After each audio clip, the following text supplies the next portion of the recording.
నమస్తే, welcome to Yadav vision. నా పేరు చిత్ర యాదవ్. ఉస్మానియా యూనివర్సిటీ వేదికగా తెలంగాణ ఉద్యమంలో చురుకైన పాత్ర పోషించి విద్యార్థి దశ నుండే రాజకీయాల్లోకి వచ్చి అలాగే అధ్యాపకునిగా తన కెరీర్ను ప్రారంభించి విద్యార్థి నేతగా ఉన్నప్పుడే తెలంగాణ ఉద్యమంలో ఉస్మానియా యూనివర్సిటీ నుంచి సారథ్యం వహిస్తూ రాజకీయాల్లోకి అడుగుపెట్టిన యువ నాయకుడు, యువ కెరటం, Telangana sheep and development corporation మాజీ చైర్మన్ దూదిపట్ల బాలరాజు యాదవ్ గారు ఇప్పుడు మనతో ఉన్నారు. ముందుగా వారిని వెల్కమ్ చేద్దాం. సార్ నమస్కారం అండి. నమస్తే చిత్ర యాదవ్ గారు. సార్, ఇప్పుడు మీరు యాదవ్ విజన్ ప్రేక్షకులకు ఒకసారి మీ గురించి తెలియజేయండి. నేను మీ doctor Doodimetla Balaraju Yadav, Telangana sheeps and goat development corporation మాజీ చైర్మన్గా ఉన్నాను. తెలంగాణ ఉస్మానియా విద్యార్థి నాయకుడిగా పనిచేశాను. ముందుగా యాదవ్ విజన్ ప్రేక్షకులకి, యాదవ్ విజన్ యాజమాన్యానికి, ప్రత్యేకంగా మరి రాజశేఖర్ యాదవ్ గారికి, అదేవిధంగా చిత్ర యాదవ్ గారికి, కెమెరామెన్ యాదగిరి యాదవ్ గారికి, అదేవిధంగా యాజమాన్యం వహిస్తున్నటువంటి మీ యాజమాన్యానికి ముందుగా శుభాకాంక్షలు తెలియజేస్తూ, మీరు దినదినాభివృద్ధి చెందాలని, అదేవిధంగా మెరుగైనటువంటి సమాజం కోసం, అదేవిధంగా తెలివైనటువంటి యాదవ సమాజంలో ఉన్నటువంటి మేధావులు కావచ్చు, ప్రొఫెసర్స్ కావచ్చు, అధ్యాపకులు కావచ్చు, యువనేతలు కావచ్చు, యువ నాయకత్వం కావచ్చు, వ్యాపారవేత్తలు కావచ్చు, వారందరికీ మీ యాదవ్ విజన్ ఉపయోగపడాలని, మీరు ఏదైతే దృఢమైన సంకల్పంతో ఈ యొక్క టీవీని ముందు తీసుకుపోవాలనుకుంటారో మీ సంకల్పం నెరవేరాలని ఆకాంక్షిస్తూ మీరు మున్ముందు పోవాలని శుభాకాంక్షలు తెలియజేస్తా ఉన్నా. సరే అన్న, మీరు ముందుగా మీ కుటుంబ నేపథ్యం గురించి, అలాగే విద్యాభ్యాసం ఎలా జరిగింది, దీని గురించి ఒకసారి మా యాదవ్ విజన్ ప్రేక్షకులకు తెలియజేయండి. ఒక చిన్న కుగ్రామం, నల్గొండ జిల్లా మాది, నెకరేకల్ మండలం, పాలెం గ్రామం. కుగ్రామం అయినప్పటికీ అక్కడ ఉన్నటువంటి ఆ గ్రామంలో ఉన్నటువంటి యాదవ సమాజం అంతా కూడా, యాదవులంతా ఎక్కువ డామినేటెడ్ ఉంటారు. ఆ ఊర్లో కూడా ఎక్కువ మంది చదువుకునేటువంటి అలవాడినటువంటి లక్షణాలతోటి ఎక్కువ వ్యవసాయకార్మిక కుటుంబం, దాంతో పాటుగా చదువు పైన ఆధారపడేటువంటి ఆ ఫ్యామిలీస్. మేము కూడా పేద కుటుంబంలో పుట్టినప్పటికీ మరి ఆ పేద కుటుంబం నుంచి ఇవాళ ఉస్మానియా దాకా వచ్చి ఒక రాష్ట్ర స్థాయి కార్పొరేషన్ చైర్మన్గా పనిచేసినామంటే ఇవాళ మా కన్న తల్లిదండ్రులు ఎవరైతే ఉన్నారో దూదిమెట్ల భిక్షమయ్య, అమృత, వారు మరి కష్టపడి తను వ్యవసాయం చేసుకుంటూ కూలినాలు చేసుకుంటూ మా పిల్లలు కూడా చదువుకొని అభివృద్ధి చెందాలనే ఆలోచనతోటి, మేము పడ్డ కష్టం మా పిల్లలు పడొద్దనే ఆలోచనతోటి చదివించడం, మీ యూనివర్సిటీకి రావడం, తదనంతరం విద్యార్థి ఉద్యమాల్లో పాల్గొనడం, ఆ తదనంతరం తెలంగాణ ఉద్యమం అనేది రావడం, తెలంగాణ ఉద్యమంలో మేము కూడా నాయకత్వం వహించడం అనేది, నాయకత్వం వహించిన తర్వాతకి ఇలా రాష్ట్ర స్థాయి కార్పొరేషన్ చైర్మన్గా పనిచేయడం, మరి అలా రాష్ట్ర స్థాయిలో మరి ఒక కీలక నేతగా మరి అలా ప్రజా సమస్యల పట్ల కావచ్చు, ప్రజల పట్ల అంశాల పట్ల కావచ్చు, మేము పనిచేస్తున్న క్రమంలో ఎస్పెషల్గా ఉన్న ఊరు కన్న ఊరు ఏదైతే ఉందో ఆ మట్టి రుణం తీర్చలేనిది. ఆ పాలెం గ్రామంలో పుట్టి ఇక్కడ దాకా రావడం అంటే ఇలా నన్ను కన్న తల్లిదండ్రుల యొక్క దృఢ సంకల్పం చెప్పవచ్చు. ఎందుకంటే ఆ పేదరికం, ఒకవైపు గొర్రెలు కాసే కుటుంబంలో పుట్టి మరి వారు మా కొడుకులు కూడా మళ్ళీ యథావిధిగా ఆ స్థితిలో ఉండకూడదు, ఉన్నత స్థాయికి ఎదగాలని ఆ తపన ఏదైతే ఉందో ఆ తపనే మమ్మల్ని స్థాయికి తీసుకొచ్చింది. మరొకసారి మీ యాదవ్ విజన్ తరపున నన్ను కన్న తల్లిదండ్రులు దూదిమెట్ల భిక్షమయ్య, అమృతలకు నేను పాదాభివందనం తెలియజేస్తా ఉన్నాను. కన్న తల్లిదండ్రులు ఒకవైపు వాళ్ళు పడ్డ తపన, వాళ్ళు పడ్డ శ్రమ, వాళ్ళు పడ్డ కష్టం ఇవాళ నా రూపంలో కనపడతా ఉంది. మా అమ్మ నాన్నలు మొదటి నాకు గురువులైతే ఇవాళ నేను చదువుకున్న యూనివర్సిటీ ఉస్మానియా రెండో గుర్తింపునిచ్చింది. అమ్మ జన్మనిచ్చి మొదటి గుర్తింపునిచ్చింది. ఉస్మానియా చదువులమ్మ తల్లి ఆ చదువు నేర్పి రెండో గుర్తింపునిచ్చింది. ఇలా సమాజానికి అమ్మ జన్మనిచ్చి పరిచయం చేస్తే ఇలా ఉస్మానియా అనే అమ్మ, రెండో అమ్మ ఇలా తెలంగాణ సమాజానికి కాదు, భారతదేశం కాదు, ప్రపంచవ్యాప్తంగా తెలుగు వారు ఎవరైతే ఉన్నారు, తెలంగాణను ప్రేమించే వాళ్ళు ఎవరైతే ఉన్నారు, యాదవుల్ని ప్రేమించే వాళ్ళు ఎవరైతే ఉన్నారు, మా యాదవ్ బిడ్డ గర్వంగా తెలంగాణ ఉద్యమంలో భాగస్వామ్యం అయినాడు అని చెప్పేసి గర్వంగా చెప్పుకునేటట్టు, ఎక్కడ కూడా తలవంపులు రాకుండా, తలదించుకునే విధంగా కాకుండా తలెత్తుకునేలా ఈజ్ మై యాదవ్ కమ్యూనిటీ అని చెప్పేసి, ఈ బిలాంగ్స్ టు యాదవ్ కమ్యూనిటీ అని చెప్పేసి చెప్పుకునే విధంగా ఇలా తెలంగాణ ఉద్యమమైనా, ప్రజాసేవలోనైనా, ఏదైనా ప్రజా సమస్యలు వచ్చినప్పుడు స్పందించే విషయాలలోనైనా, లేకపోతే ప్రోగ్రెసివ్ భావజాలమైనా ఎక్కడ కూడా మచ్చ లేకుండా, ఎక్కడ కూడా తలవంపు లేకుండా ఇలా ఆ ఉస్మానియాలో తెలంగాణ ఉద్యమ సమయంలో మరి అలా అనేక ఉద్యమాలు నిర్వహించేటప్పుడు మరి ఆ రకమైన పాత్రని పోషించగలిగినాం. ఏదేమైనప్పటికీ మరి అలా మిగతా ఛానళ్ళు అన్ని ఛానళ్ళలో మాట్లాడాను సుమారు ఒక 15-16 ఏళ్ళుగా. కానీ అలా నాకు ఆనందం అనిపిస్తూ ఉంది. ఒక కమ్యూనిటీకి సంబంధించి ఒక ఛానల్ని తీసుకురావాలని ఆలోచన రావడం అనేది గొప్ప అంశం. ఎస్పెషల్గా మీకు చెప్పే అంశంలో అన్ని అంశాలు చెప్పుకోగలం. ఎందుకంటే యాదవ్ విజన్ ద్వారా మేము యాదవ్ సమాజంతో పాటుగా ఈ సమాజంలో ఉన్న అట్టడు వర్గాల కోసం కావచ్చు, అణగారిన వర్గాల కోసం కావచ్చు, అనసబడిన వర్గాల కోసం కావచ్చు, ఎవరైతే అధికారానికి దూరంగా ఉన్న వర్గాల కోసం కావచ్చు, మీరు చేస్తున్న ఈ ప్రయత్నం సఫలీకృతం కావాలని ఇలా మనస్ఫూర్తిగా తెలియజేస్తా ఉన్నా. అంటే అంత ఈజీ కాదు. అంటే ఒక చిన్న కుగ్రామం, రాజకీయాలతో సంబంధం లేదు మా ఫ్యామిలీకి, వ్యాపారాలతో సంబంధం లేదు, పోనీ అంతకంటే ఎక్కువ ఆ ఊరు నుంచి దాటి పక్క ఊరికి పోయే పరిస్థితి లేదు. ఎందుకంటే కూలినాలు చేసుకున్నా, వ్యవసాయం చేసుకున్నా, గొర్రెలు కాసుకున్నా ఆ ప్రాంతానికే పరిమితం. కానీ ఆ చిన్న కుగ్రామం నుంచి బయట దాకా వచ్చి ఇలా తెలంగాణ సమాజంగా విశ్వవ్యాప్తంగా తెలిసేటట్టు చేసిందంటే ఆ చదువులమ్మ తల్లి. ఆ చదువులమ్మ తల్లికి ఉస్మాన్ షేఖ్కి ఇప్పుడు రుణపడి ఉంటుంది. అందుకని రెండో అమ్మ అని చెప్పిన నేను. కాబట్టి ఈ విధంగా ఈ చిన్న కుటుంబాల నుంచి వచ్చిన వాళ్ళకు ఆదిరు ఉండదు, అండ ఉండదు, ముందుకు ఎట్టబోవాలనో తెలియదు. అంటే ఎడారిలో ఓడ ప్రయాణిస్తామంటే చుక్కాని ఎట్లయితే తెగిన నావెట్టయితే ఉంటుందో అదే మనకు ఎవరు చెప్పేవాళ్ళు ఉండరు, ఎట్లా పోవాలో తెలియదు. అయినప్పటికీ మేము సమాజంలో నేర్చుకుంటూ, సమాజంలో మేము చూసుకుంటూ, దాన్ని నేర్చుకుంటూ ముందుకు ఎట్లా పోవాలనే ఆలోచనతో ఈ దాకా 24 ఏళ్ల ప్రయాణం 1999 నుంచి సుమారు ఇవాళకి 24 సంవత్సరాలు గడిచిపోయినాయి. 25 సంవత్సరాలు అడుగు పెట్టినాం. మరి ఎందుకు మరి ఇంత ప్రజల పట్ల ప్రేమ ఉంది? నేను అనుకునేవాడిని రాజకీయాలకు ఎందుకు వచ్చినా నేను ఒకటే అంటాను, రాజకీయాల పట్ల ప్రేమ ఉంది, ప్రజల పట్ల పిచ్చింది అని చెప్పేది. అందుకని రాయలేక వచ్చిన.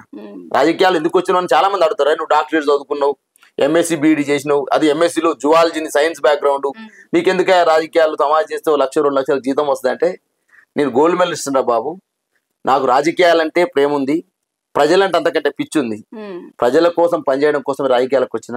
లేదా అదే నేను జాబ్ చేసుకోవాలనుకుంటే నా భార్య డాక్టరేట్, నేను డాక్టరేట్ని, నెలకు ఇంత 2 లక్షల రూపాయలు సంపాదించుకోవచ్చు.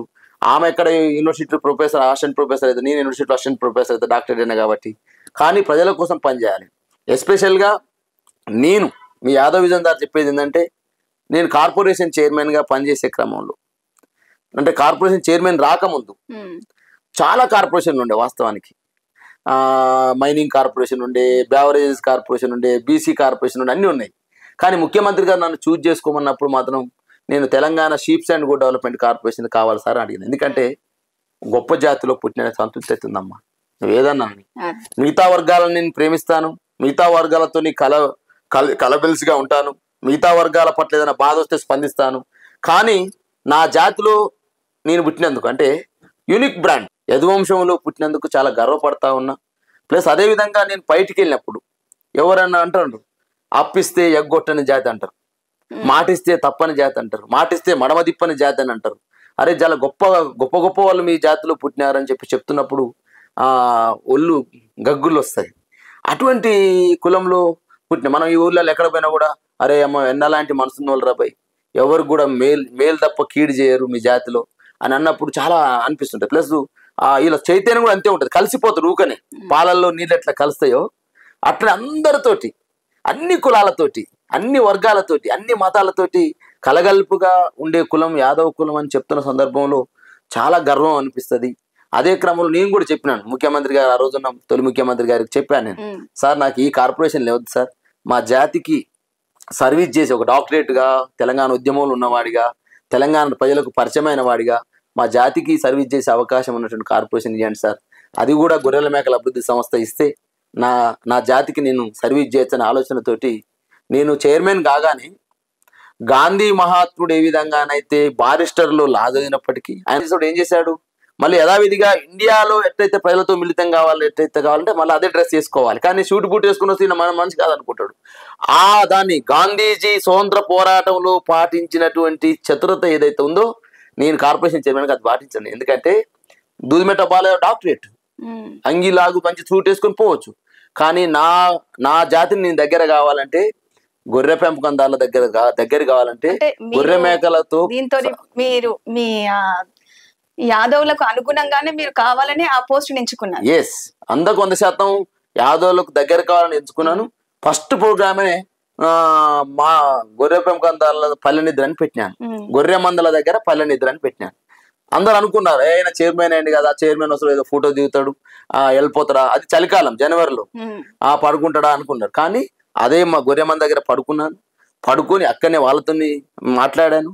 వాళ్ళతో మాట్లాడిన తర్వాతకి వాళ్ళందరూ ఏదో ఫోటో దిగి వెళ్ళిపోతారు అనుకోరు. కానీ నైట్ అంతా మంద దగ్గర పడుకొని ఆ తదనంతరం తల్లారి మళ్ళా ఊర్లో నేను మొదటిది మన రెడ్లరేపాక అని ఉంటుంది ఒలిగొండ మండలం భువనగిరి కాన్స్టిట్యున్సీలో ఆ పడుకొని వాళ్ళందరూ యాదవులందరితోటి గొల్ల కుర్మలతోటి సమావేశపరిచి వాళ్ళ కష్ట సుఖాలు తెలుసుకొని పొద్దునట్టు ఆ గొర్రెలకు వచ్చేటువంటి ఏదైతే వ్యాధులు ఉంటాయో దానికి వ్యాక్సినేషన్ వేయించి వాళ్ళే అన్నం పెట్టారు, వారే వంటలు చేయించారు. హ్యాపీగా ఉన్నారు. అరే మా చైర్మన్కి ఇంత ఉంటుందా, మా చైర్మన్ వస్తే వెహికల్ వచ్చేది, డాక్టర్లు వచ్చారు, ఇంతమంది వచ్చారు, అరే ఇట్లుంటుందా అనేటువంటి ఒక భావన వాళ్ళు కలిగి వాళ్ళంతా మమేకమయ్యారు. అరే మా బిడ్డడు మా దగ్గర పడుకున్నారని చెప్పేసి వాళ్ళంతా నాతో పాటు పడుకున్నారు. ఆ విధంగా స్వాతంత్ర పోరాటంలో గాంధీజీ ఏదైతే స్టాండ్ తీసుకొని ప్రజలకు దగ్గర అయ్యారో ఆ విధంగా నా గొల్ల కుర్మలకు దగ్గర కావాలని ఆలోచించుతూ నేను గొర్రె మందల దగ్గర పల్లెనిద్ర ప్రోగ్రాం పెట్టాను. తరంతరము గొర్రె పెంపకందారుల కోసం తీసుకున్న స్కీమ్ ఏదైతే గొర్రెల పంపిణీ పథకం ఉందో దాని మీద అవేర్నెస్ చేయడం కోసం మాట ముచ్చట ప్రోగ్రాం పెట్టాను. ఈ విధంగా టుమారో నాకు వచ్చిన 22 నెలల్లో 28 జిల్లాలు తిరిగా. 28 జిల్లాలు తిరగడంతో పాటుగా ప్రజలతో మమేకమై వాళ్ళందరినీ ఏకం చేయడంలో వాళ్ళందరికీ అయినా కష్టం వస్తే ఇవాళ ఏంటంటే గొర్రెల పెంపకంలో చాలా వాస్తవంగా పాలు కానీ మటన్ కానీ ప్రతి ఒక్కరికి అవసరం. ఇది ఈ రెండు వీటితో అనుబంధం ఉన్నది గొల్ల కుర్మలకు యాదవులకే. కాబట్టి దీని మీద ఈ జాతికి హక్కులు ఉండాలనే ఆలోచన ఉండే నాకు. ఆ క్రమంలోనే ఈ గొర్రెల పెంపకాన్ని ఎట్లా చేయాలని చెప్పేసి డైరీని ఎట్లా డెవలప్ చేయాలనే ఆలోచనతో చాలా విజనరీగా పనిచేసిన. ఆ క్రమంలో మటన్ క్యాంట్లు అనే దాన్ని తీసుకొచ్చా. తదనంతరం ఇప్పుడు గవర్నమెంట్ పోయింది కాబట్టి చైర్మన్ వెళ్ళిపోయినా కాబట్టి దాన్ని ఇంకా సక్సెస్ గా ముందు తీసుకురాలేకపోయినా. ఈ విధంగా అంటే ఒక చిన్న కుగ్రామం నుంచి హైదరాబాద్ దాకా మెట్రో దాకా హైదరాబాద్ లాంటి ఒక మెట్రోపాలిటన్ నగరంలో వచ్చేసి రాజకీయాలు చేస్తూనే ఇవాళ ఈ రకంగా ఎదగడం అనేది ఎడ్యుకేషన్ ప్లస్ కన్న తల్లిదండ్రుల ప్రోత్సాహం ఈ విధంగా జరిగింది. ఆ జరిగే క్రమంలో చిన్నప్పటి నుంచి కూడా పాలకేంద్రం చైర్మన్ గా పనిచేసేవాడిని. 6వ తరగతి నుంచి పాలకేంద్రంలో పనిచేశా. తదనంతరము ప్రజలతో సంబంధం అక్కడనే ఏర్పడది. ఇంటికి వచ్చిన పాలు పోసినప్పుడు చిన్నయ్య పెద్దయ్య అక్క చెల్లె అని చెప్పేసి ఆ పాలకేంద్రం దగ్గర ఉంది. దాంతో పాటుగా ఆర్థిక సంబంధాలు మెరుగుపడేవి. అరే దూదిమేట బాలయ్య దగ్గర పోతే ఆ వారానికి అవసరాలు ఉంటాయి, ఏదైనా నూనె ఖర్చులు లేకపోతే ఇంట్లో ఖర్చులకు ఉపయోగపడే పైసలు మేము వారం బిల్లు 15 రోజులకు ఇస్తాం కాబట్టి వాళ్ళకు ముందు అడ్వాన్స్ ఇచ్చేస్తారే బాలాజీ దగ్గర పోతే నాకు దొరుకుతాయి అనేటువంటి ఆలోచన. అట్లా ఆ విధంగా ప్రజలతో సంబంధం. ఆ ప్రజలతో కొంత నల్గొండ జిల్లా అంటేనే కొంత వామపక్ష నేపథ్యం, కొంత ప్రజల కోసం పనిచేయాలనే తపన అదొక భాగం. మా తాత కూడా దూదిమెట్ల గంగులు తెలంగాణ సాయుధ పోరాటంలో ఉండి తదనంతరం ఆ సాయుధ పోరాటం స్ఫూర్తి కూడా మాలో ఉంటుంది. ఎందుకంటే నల్గొండ జిల్లాలో పుట్టిన గడ్డిపార్కకు కూడా ఎదిరించే తత్వం, అన్యాయం ఎక్కడ జరిగినా అంటే చేగువేర చెప్పినట్టు అన్యాయం ఎక్కడ జరిగినా ఎదిరించడానికి సిద్ధంగా ఉండనట్టు చేగువేర స్ఫూర్తి ఏదైతే ఉందో ఆ స్ఫూర్తిని ప్రతి నల్గొండ జిల్లాలో ప్రతి గడ్డ మీద ఉంటది. ఆ స్ఫూర్తి ఒకవైపు తెలంగాణ సాయుధ పోరాట స్ఫూర్తి ఒకవైపు, ఫ్యామిలీ బ్యాక్గ్రౌండ్ ఒకవైపు, ప్రజల కోసం పనిచేయాలనే తపన ఒకవైపు. ఆ విధంగా నేను డిగ్రీ ఫస్ట్ ఇయర్లో ఇంటర్మీడియట్ 6 to 10th నేను 5th వరకు మా ఊళ్ళో చదువుకున్నాను. తర్వాత 6 to 10th నోమ్లా హై స్కూల్లో చదువుకున్నాను. అక్కడికి 2-3 కిలోమీటర్స్ రోజు సైకిల్ మీద రావడం, నడుచుకుంటూ రావడం ఇదంతా ఒక ఉండేది. తర్వాత ఇంటర్మీడియట్ నెకరికల్లో పనిచేసాం. తర్వాత నెకరికల్లో పనిచేసుకున్న తర్వాత అప్పుడు ఆర్గనైజేషన్ SFIలో పనిచేయడం జరిగింది. SFIలో పనిచేసేటప్పుడు అక్కడ CPM బ్యాక్గ్రౌండ్ బాగా ఉండడం, అట్లా ఆ విధంగా విద్యార్థి ఉద్యమంతో సాధ్యమైంది. తర్వాత డిగ్రీ NG కాలేజ్లో కూడా నేను డిగ్రీ టాపర్. అప్పుడు నీలంసా అని కలెక్టర్ ఉండే మా దగ్గర 99లో. నేను డిగ్రీ ఫస్ట్ ఇయర్లో టాపర్ నేను. ఆ విధంగా ఉంచుకుంటూ మళ్ళీ డిగ్రీ అయిపోయిన తర్వాత నేను ఉస్మాన్ షీట్లో ర్యాంక్ రాస్తే అప్పుడు 54 మార్కులు 82వ ర్యాంక్ వచ్చింది. అది MSc జువాలజీలో ఉస్మాన్ షీట్కి వచ్చిన తర్వాత మళ్ళీ తర్వాత బీఈడి చేశాం. తదనంతరం బీఈడి అయిపోయిన తర్వాతకి మళ్ళీ లెక్చరర్గా ఏదైతే మీరు అన్నారో అధ్యాపక వృత్తి ఉందో ఇంట్లో ఉన్నటువంటి ఆర్థిక పరిస్థితులతోటి కొంత ఇక విద్యార్థుల నుంచి కొంచెం మళ్ళీ కాలేజీ వైపు వెళ్ళాను. అక్కడ SP కాలేజ్ అని ఉంటుంది పద్మవరం నగర్లో సికింద్రాబాద్లో, అక్కడ పనిచేసి అనేక ఉద్యమాలు నిర్వహించాను. అంటే ఒక పేద కుటుంబం నుంచి వచ్చినట్టు దూదిమెట బాలయ్య యాదవ్ మీద ఒక డాక్టరేట్ ఒక PhD చదువుతున్నటువంటి దూదిమెట బాలయ్య యాదవ్ మీద ఆ రోజు ఉన్న కేసులు 152 కేసులు. నేను గడిపిన జైలు జీవితం 50 రోజులు. అంటే ఈరోజు తెలంగాణ రాష్ట్రాన్ని చూస్తారు తెలంగాణ రాష్ట్రం వచ్చింది, తెలంగాణ నూతన రాష్ట్రం అంటారు తప్ప తెలంగాణ రాష్ట్రం నూతన రాష్ట్రం ఏర్పాటు వెనకాల ఎన్ని ఇబ్బందులు ఉన్నవి, ఎన్ని కష్టాలు ఉన్నవి, ఎన్ని జైలు గోడలు ఉన్నవి, ఎన్ని కేసులు ఉన్నవి, ఎన్ని బుల్లెట్ బాష్వాయు గోళాలు ఉన్నాయి, ఎన్ని బుల్లెట్ దెబ్బలు ఉన్నవి, ఎన్ని కేసులు ఉన్నాయి అనేది చాలా మంది తక్కువ తెలుసు. నేను చెప్తున్నాను, నేను ఒక డాక్టరేట్ ఒక PhD చదువుకున్నటువంటి దూదిమేట బాలయాదవ్ మీద ఆ రోజు 152 కేసులు ఎందుకు వచ్చినవి, 50 రోజులు జైలు జీతం ఎందుకు అనుభవించాలి? అప్పుడు కూడా ఆ సందర్భంలో మా అమ్మ వాళ్ళు అంటుండేది, ఏంది బిడ్డ నువ్వు చిన్నప్పటి నుంచి ఇదే కదా, ఎప్పుడు ఇగో ఇంత PhD చేస్తా ఉన్నావు, నీలాగా చదువుకున్నావు, లక్ష రూపాయలు సంపాదిస్తా ఉన్నారు, ఏదన్నా కాలేజీలో పనిచేయచ్చు కదా, లేకపోతే ఏదన్నా గవర్నమెంట్ ఉద్యోగం రాయొచ్చు కదా అని అంటుండేవాళ్ళు. నేను గవర్నమెంట్ ఉద్యోగం నా 2006లోనే హాఫ్ మార్క్ తో మిస్ అయిన స్కూల్ అసిస్టెంట్. అదే క్రమంలో నేను ఇప్పుడు కూడా నీ గవర్నమెంట్ ఏదైనా జాబ్కి వెళ్ళిపోవచ్చు, కానీ ప్రజల కోసం పనిచేయాలని తపన ఉందమ్మా. ప్రజల కోసం, ప్రజల్ని ప్రేమిస్తా ఉన్నా, ప్రజల కోసం పనిచేస్తా ఉన్నా.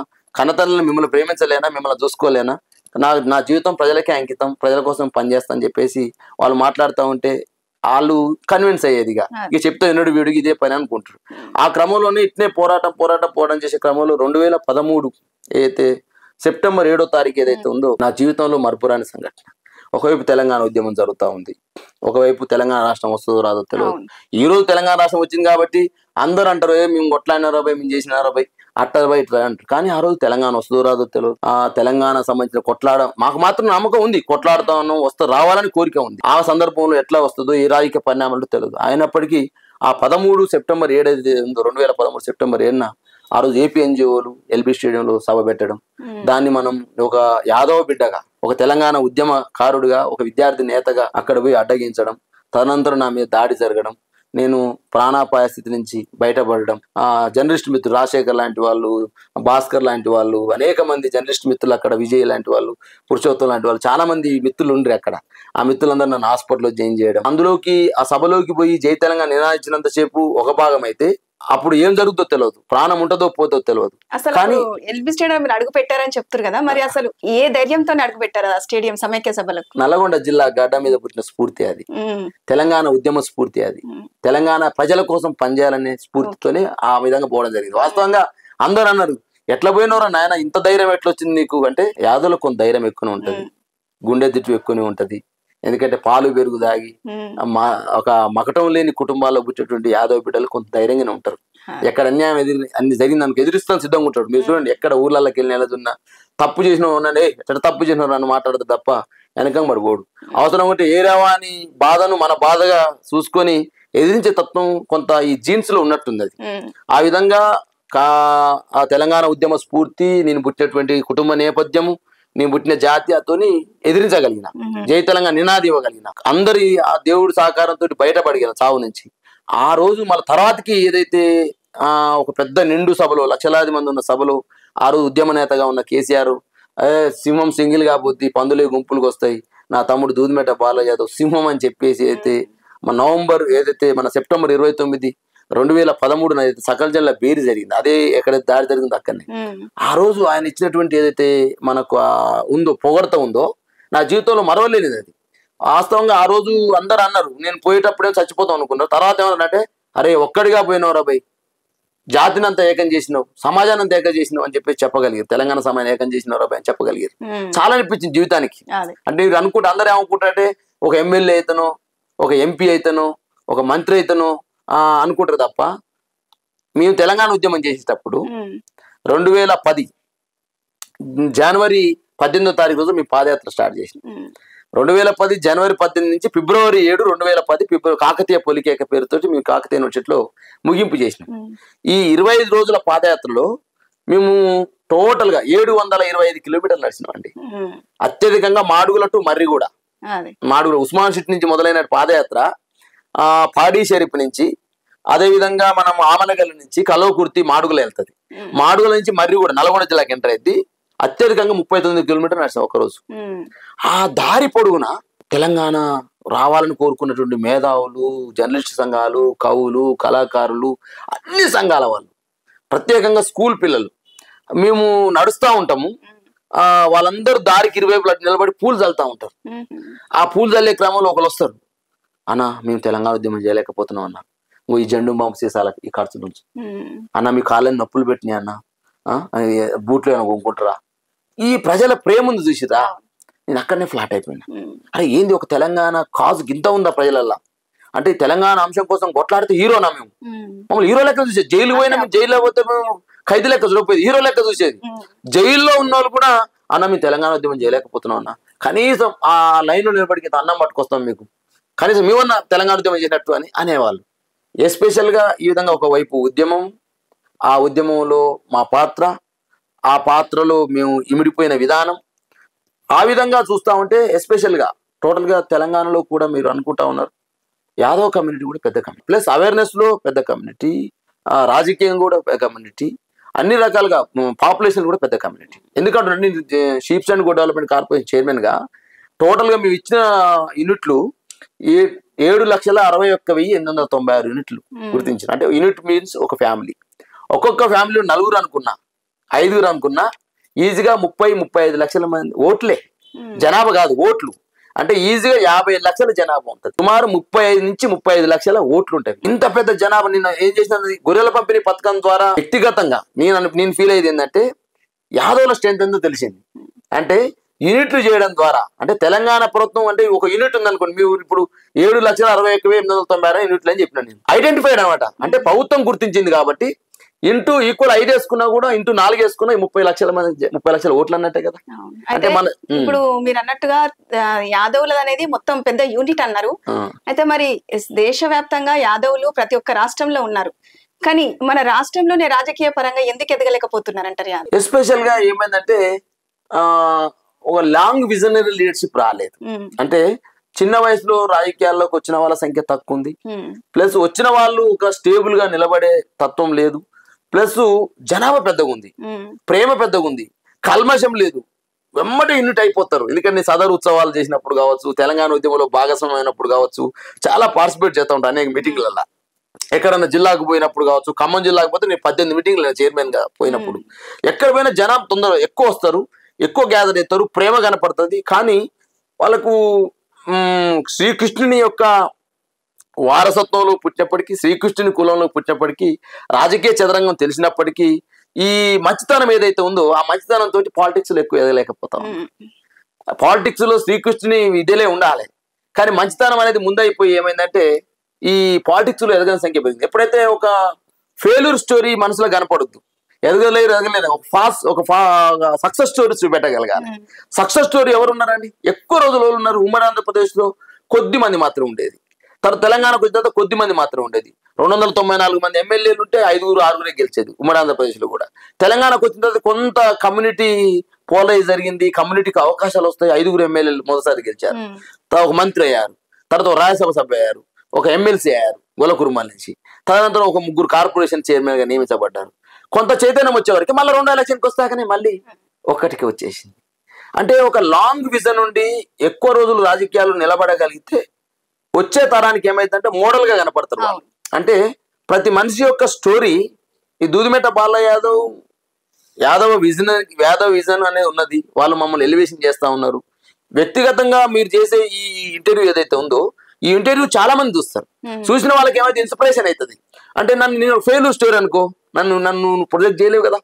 కాబట్టి ఎక్కువ మంది సక్సెస్ స్టోరీస్ లేకపోవడం వల్ల రాజకీయాలని మనం ఎక్కువ శాతం అంటే ఎడ్యుకేషన్ కొంత మనం హైదరాబాద్ లో పరిమితం అయినప్పటికీ కింది స్థాయిలో రూరల్కి వెళ్ళిపోతారు, కొంత ఎడ్యుకేషన్ తక్కువ ఉంది, ప్లస్ కొంత చిన్నతనంలోనే పెళ్లిలు అనేది ఉన్నది.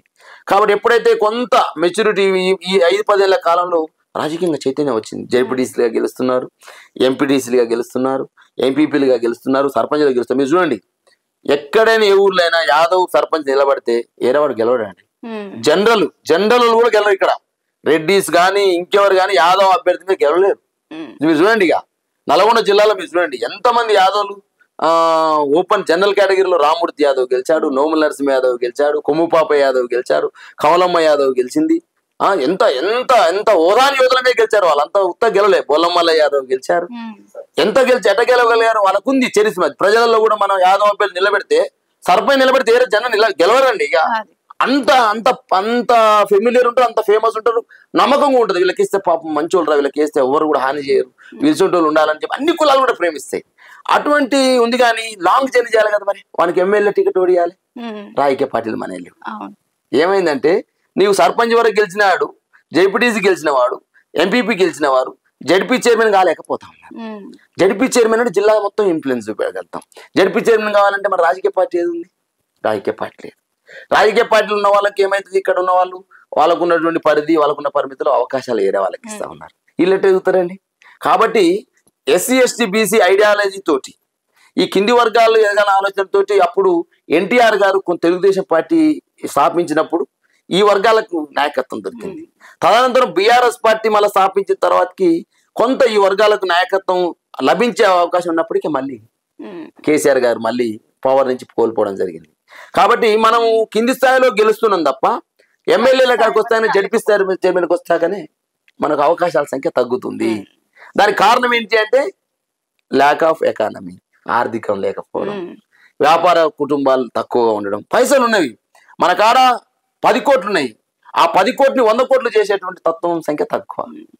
ఫైల్మాన్లు మళ్ళా హైదరాబాద్ చూస్తే మీరు ఫుల్ పైసలు ఉన్నోళ్ళే మేడం, పైసలు ఫుల్ ఉన్నాయి, బలాన్ని తక్కువ కాదు, శారీరకంగా తక్కువ కాదు, కులాన్ని తక్కువ కాదు, బ్రహ్మాండంగా ఉంటాం. కానీ ఆ 10ని 100 చేసే తత్వంలో మనం లేము.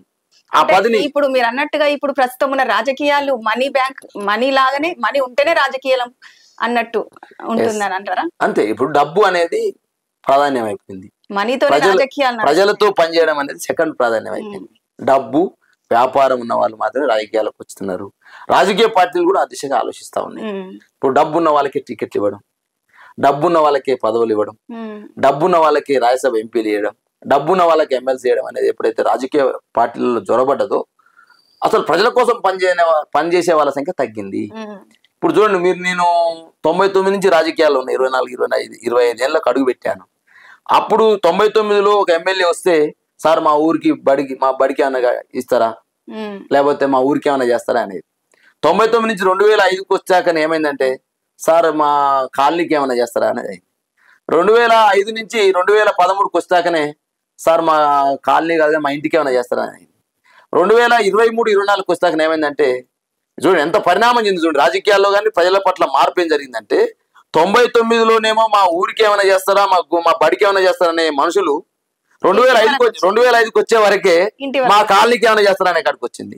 2013కి వచ్చే వరకే మా ఇంటికి ఏమైనా చేస్తారనేది. 2023కి వచ్చాక నాకేమైనా చేస్తారనే కాడికి వచ్చింది. అంటే వ్యక్తిగత స్వార్థం పెరిగిన తర్వాతకి, వ్యక్తిగత స్వార్థం ఎప్పుడు పెరిగింది?